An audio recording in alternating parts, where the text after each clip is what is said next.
চলে গেলেন অসমিয়া ও বাংলা ছবির জনপ্রিয় নায়িকা তথা কণ্ঠশিল্পী জ্ঞানদা কাকতি। দীর্ঘ বার্ধক্যজনিত রোগ ভোগের পর গত 8ই জানুয়ারি বুধবার রাতে 92 বছর বয়সে শিলংয়ের বেসরকারি বেথানি হাসপাতালে প্রয়াত হলেন তিনি। অসাধারণ সৌন্দর্যের অধিকারিণী, মমতাময়ী, দক্ষ অভিনেত্রী জ্ঞানদা কাকতি কেবল অসমিয়া নয়, বাংলা চলচ্চিত্রেও দাপিয়েছেন একসময়। 1932 সালে অবিভক্ত অসমের রাজধানী শিলংয়ে জন্মগ্রহণ করেন তিনি। তাঁর বাবা দেবেন দাস এবং মা বীরজা দাস। তাঁর পিতৃগৃহ গুয়াহাটির পানবাজারে, কিন্তু চাকরি সূত্রে বাবা স্থায়ীভাবে বসবাস করতেন শিলংয়ের লাবানে। তাঁর বিয়ে হয়েছিল লোহিত কাকতির সঙ্গে। তাঁদের এক কন্যা আছেন। 1949 সালে পারঘাট সিনেমার মাধ্যমে অসমিয়া সিনেমা জগতে পা রেখেছিলেন জ্ঞানদা কাকতি। তাঁর সর্বাধিক জনপ্রিয় অসমিয়া ছবি পিয়লি ফুকন, সরাপাত, লক্ষ্মী, রঙা পুলিশ প্রভৃতি। নয়নাভিরাম চেহারা, অভিব্যক্তিপূর্ণ চোখ, সুরেলা কণ্ঠস্বর, আবেগে পরিপূর্ণ ভদ্র আচার ব্যবহার দিয়ে তিনি শ্রোতাদের বিমোহিত করে তাঁদের হৃদয়ে একটি অদম্য ছাপ রেখেছেন।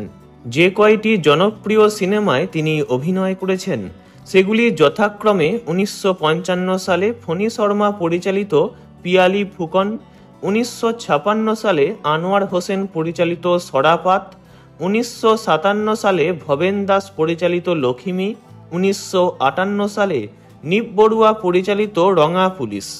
এছাড়াও নমস্কার, প্রিয়জন, রাগ বিরাগ ইত্যাদি অনেক ছবিতেই কাজ করেছেন তিনি। এভাবে বহু অসমিয়া ছবিতে দাপিয়ে বেড়ানোর পাশাপাশি জ্ঞানদা কাকতি অভিনয় করেছেন অগুন্তি বাংলা ছবিতেও। কেবল অভিনয়ই নয়, জ্ঞানদা কাকতি আকাশবাণী গুয়াহাটি এবং শিলং কেন্দ্রের একজন নিয়মিত কণ্ঠশিল্পীও ছিলেন। দুই কেন্দ্রে সঙ্গীত পরিবেশন করার পাশাপাশি তাঁর বহু গান গ্রামোফোন রেকর্ডে বন্দী করা রয়েছে। 1987-তে প্রথম রাগিনী ছায়াছবির জন্য শ্রেষ্ঠ আঞ্চলিক চলচ্চিত্রের জাতীয় পুরস্কার লাভ করেছিলেন অভিনেত্রী জ্ঞানদা।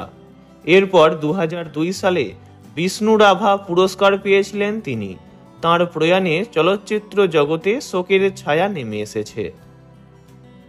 ভিডিওটি এই পর্যন্তই। বিনোদন জগতের সব রকম খবরাখবর জানতে চ্যানেলটি অবশ্যই সাবস্ক্রাইব করবেন। ধন্যবাদ।